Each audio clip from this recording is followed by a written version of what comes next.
पिछले 3 वर्षों में हमारी ट्रांसमिशन और डिस्ट्रीब्यूशन कैपेसिटी में काफी एक्मेंटेशन हुआ है। पहले की तुलना में बिजली भी हम ज्यादा देने लगे हैं लोगों को, लेकिन दूसरा सच ये भी है कि हमारा घाटा भी बढ़ गया है। अभी जैसा इनको सेक्रेटरी की दीदी आपको बता रहे थे कि 10 रुपए पर यूनिट बिजली खरीद के 1 रुपए 25 पैसे पर यूनिट बिजली देने की भी स्थिति है। एक तो पहले से ही भारी सब्सिडी हम लोग दे रहे हैं, उसमें भी बिलिंग जो होती है उसमें कितना पैसा आता है आप सब जानते हैं। आरडीएसएस के अंतर्गत बड़े पैमाने पहले चरण में ये कोशिश है कि श्रीनगर जम्मू, उसके बाद जम्मू कश्मीर के बड़े शहरों में स्मार्ट मीटर लगाया जाए। कई प्रकार की भ्रांतियां लोगों के बीच थी, कुछ जानबूझ करके बनाई गई थी। उसके भी इंतजाम पीडीपी डिपार्टमेंट ने किए हैं। किसी को भी अगर संदेह है कि हमारी बिलिंग ठीक नहीं है तो मीटर टेस्ट किया जा सकता है। रैंडमली भी हम लोग टेस्ट करा रहे हैं और जहां से शिकायत आ रही है उनके मीटर भी टेस्ट कराए जा रहे हैं। तो ये मैं आपको आश्वस्त करना चाहता हूं कि एक तो मीटर से जो बिल आएगी वो सही आएगी, इसमें आपका सहयोग बड़ा अपेक्षित है, क्योंकि ये स्थिति लंबे समय तक चलाना ये बड़ा मुश्किल काम होगा।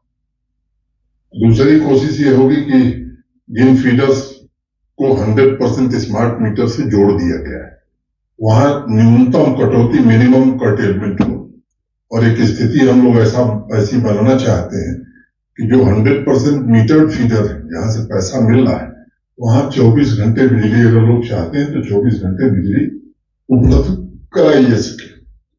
इसी संदर्भ में 18 अक्टूबर को माननीय प्रधानमंत्री जी के नेतृत्व में जो भारत सरकार की कैबिनेट हुई, उसमें बड़ा महत्वपूर्ण फैसला हुआ है और मुख्य रूप से मैं वही आपको बताने के लिए आपको आज यहां आमंत्रित किया हूं।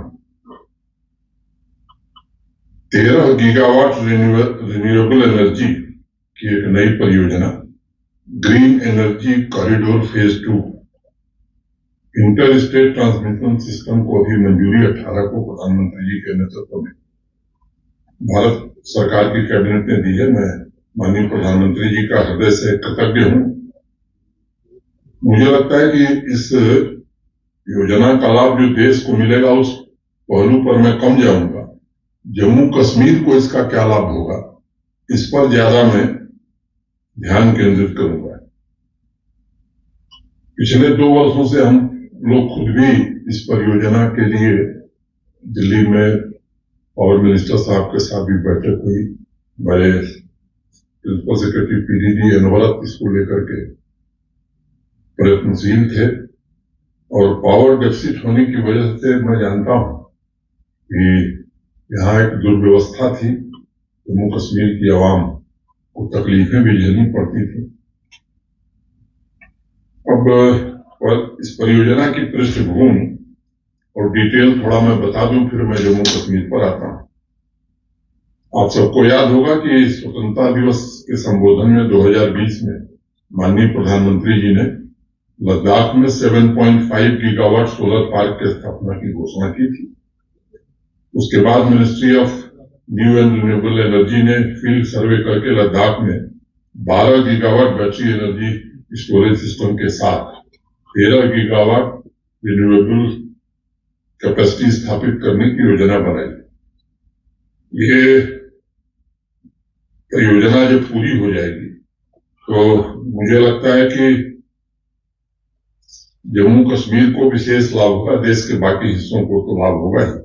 इस परियोजना की कुल अनुमानित लागत 20,773.70 करोड़ है, जिसमें 40% लगभग 8,309.48 करोड़ रुपए भारत सरकार की केंद्रीय वित्तीय सहायता है। With the 40% grant support, the levelised transmission tariff will come down from 0.88 per unit to 0.55 per unit of power. अब ये हमारे लिए विन विन सिचुएशन होगी। लद्दाख क्षेत्र के कॉम्प्लेक्स टेरेन और एडवर्स क्लाइमेटिक कंडीशन को ध्यान में रखते हुए परियोजना कैसे बनेगी इस पर भी काफी ध्यान दिया गया है। मैं उसके विवरण में नहीं जानना चाहता। आप जानते हैं कि वहां टेम्परेचर -45 डिग्री तक जाता है, एवलांच भी आते हैं। तो जो दुनिया की मॉडर्न टेक्नोलॉजी है, स्पेशल स्टील टावर का इस्तेमाल और इस तरह की तमाम व्यवस्थाएं उसमें की गई और अत्याधुनिक वोल्टेज सोर्स कन्वर्टर पर आधारित high voltage direct current HVDC system और extra high voltage alternative current यानी EHV सिस्टम भी उसमें लगाया जाएगा। इससे राउंड द क्लॉक सप्लाई सुनिश्चित की जा सकेगी। एक नई ट्रांसमिशन लाइन बनेगी जो हिमाचल प्रदेश, पंजाब होकर के हरियाणा के कैथल तक जाएगी। जो दूसरा हमारी एक लाइन है जम्मू कश्मीर में, लेह रुस्तेम श्रीनगर लाइन से भी इसे जोड़ा जाएगा। और ये जो हमारी existing 220 kV Leh रुस्तेम Srinagar transmission line है, उससे कश्मीर वैली को एक ऑल्टरनेटिव बिजली मिलने का संसाधन उपलब्ध होगा। आप में से अनेक लोगों को पता होगा कि रुस्तेम जो है वो गांधरबल जिले में स्थित है। सर्दियों के दौरान जैसा भी हमारे राजेश प्रसाद जी ने बताया, हाइड्रो पावर का जनरेशन स्वाभाविक रूप से बहुत कम हो जाता है। इसके ऑपरेशन होने के बाद हमारी निर्भरता हाइड्रो पावर पर बहुत कम हो जाएगी। भविष्य में हमारे पास ऑप्शन भी उपलब्ध होंगे। एक अलग से 400 kVA की ट्रांसमिशन लाइन डेडिकेटेड कश्मीर के लिए बने, इसको भी हम लोग बहुत दिन से परसू कर रहे हैं और ये भारत सरकार में विचाराधीन है। लेकिन ये जो 220 kV रुस्तेम ग्रिड को 220 kV जैनकोट ग्रिड से पहले से ही जोड़ा जा चुका है और इसके अतिरिक्त ये 220 kV मीर बाजार ग्रिड को भी रुस्तेम ग्रिड से जोड़ने का काम तेजी से चल रहा है और ये शीघ्र पूरा हो जाएगा। अब आपको बताया इन्होंने कि हमारी एनर्जी डेफिसिट की वजह से बाहर से अतिरिक्त बिजली काफी महंगे दाम पर खरीदी जा रही है। इस परियोजना के पूरा होने पर राउंड द क्लॉक बिजली की उपलब्धता हमें सुनिश्चित होगी।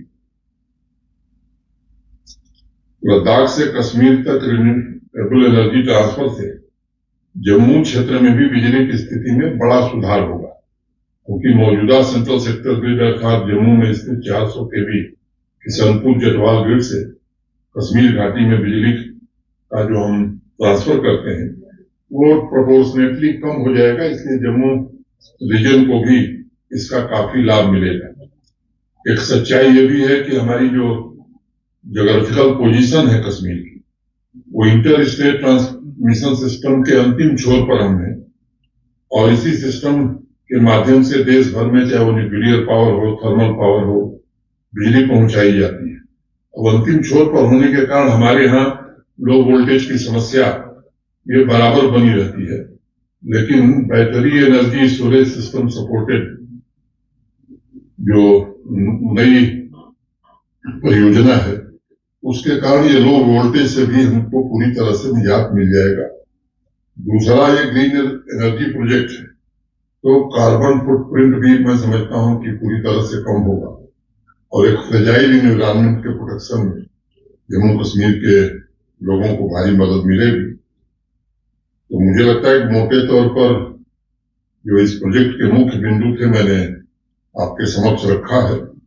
कश्मीर वैली में ट्रांसमिशन सिस्टम में रिडंडेंसी भी क्रिएट होगी और डिजास्टर के दौरान बिजली सेक्टर में होने वाली परेशानी से भी हम सबको मुक्ति मिलेगी। जम्मू कश्मीर प्रशासन ने लद्दाख से कश्मीर वैली तक, मैंने पहले बताया कि एक नई 400 kV ट्रांसमिशन लाइन बिछाने का प्रस्ताव भारत सरकार को दिया है। 400 kV किशनपुर, बागूरा और सांबा जतवाल अमरगढ़ ट्रांसमिशन लाइनों के अलावा कश्मीर वैली के लिए 400 kV लेवल पर ऊर्जा का ये थर्ड सोर्स होगा और ये नई 400 kV लाइन कश्मीर वैली की भविष्य की जितनी जरूरतें वो इंडस्ट्रियल हो या डोमेस्टिक हो, इससे सब हम पूरा कर पाएंगे। तो मुझे लगता है कि बिजली की स्थिति इस परियोजना से सबसे ज्यादा लाभ जम्मू कश्मीर को ही मिलने वाला है। विंटर प्रिपेयर्डनेस को लेकर के भी प्रशासन पूरी तरह से संवेदनशीलता के साथ काम कर रहा है। बिजली के बारे में विस्तार से बताया गया है। स्नो क्लियरेंस को लेकर के भी आज मैं कह सकता हूं कि पहले की तुलना में मॉडर्न इक्विपमेंट और मशीन हमारे पास बड़ी संख्या में आ गई। जो सड़क हमारी डैमेज होती थी, अब कटर लोहे के स्थान पर वो अब लोहे के कटर नहीं है, जो अभी नई मशीनें आई हैं, तो उसमें भी हम अच्छी स्थिति में है। राशन, पेट्रोल, डीजल, गैस, इन सबका पर्याप्त स्टॉक, दवा, इसकी कोई दिक्कत न हो, ये सारे इंतजाम कर लिए गए हैं। मैं सोचा कि आप लोगों को आज इस बात के बारे में थोड़ा ब्रीफ किया जाए, क्योंकि आप ही माध्यम है जिससे सामान्य आदमी तक हम बात पहुंचा पाएंगे। तो आज का विषय यही था। अगर इस विषय से संबंधित किसी के मन में कोई प्रश्न है तो जरूर पूछ सकता है।